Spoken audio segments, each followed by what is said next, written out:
Aisha Abdullahi ita ce wadda ake zargi da ƙona farjin 'yar kishiyarta mai shekaru 8 bayan ta lakaɗa mata ɗan karen duka sakamakon kashi da ta yi a jikinta. Kamar yadda kakakin rundunar 'yan sanda na jihar Bauchi SP Ahmad Wakili ya shaida wa manema labarai yayin da yake gabatar da ita.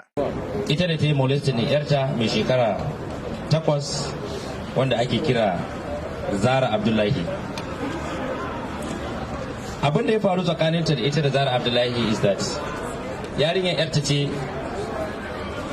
tana da kishiya, so mai gidanta sun rabu da kishiyar aka bar mata 'yar a hannunta, sai 'yar ta yi kashi a jikinta.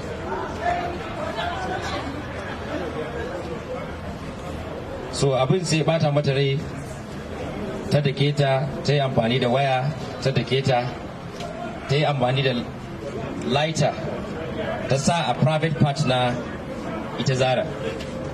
A yanzu da nake gaya muku manema labaru, idan kuka je asibiti za ku samu Zara tana kwanci a asibiti, kuma abin da wannan ta yi mata, it was so pathetic. To sai dai duk kuwa da cewar Aisha Abdullahi ta amsa laifin da ake zarginta da aikatawa a gaban 'yan sandan, ta ki amincewa da hakan a gaban manema labarai, inda ta kada baki ta ce. Na gane ya nuna da kishiya. Kin gane ta? Banda zane ta me kuma kika yi?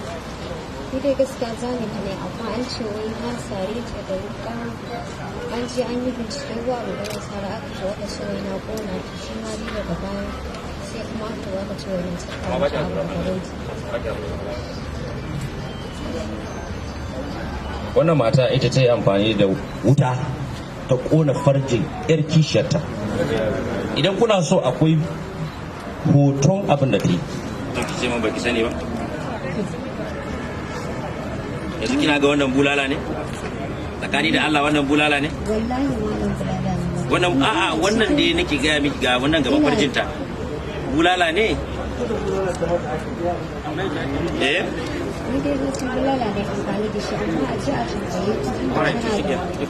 Inda ke kin yadda cewa bulala kin yi bulala. Wani irin duka ta kamata in yarki ta cikin gida za ki mata irin wannan dukan?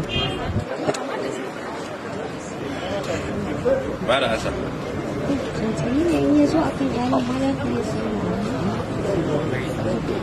sai dai ko in mutum ran shi ba shi akan yaro da ya haƙuri kan ya buge shi a lokacin don gaskiya zai iya duka a zo ya ga dukan saɓani a yanke a cikin bashi.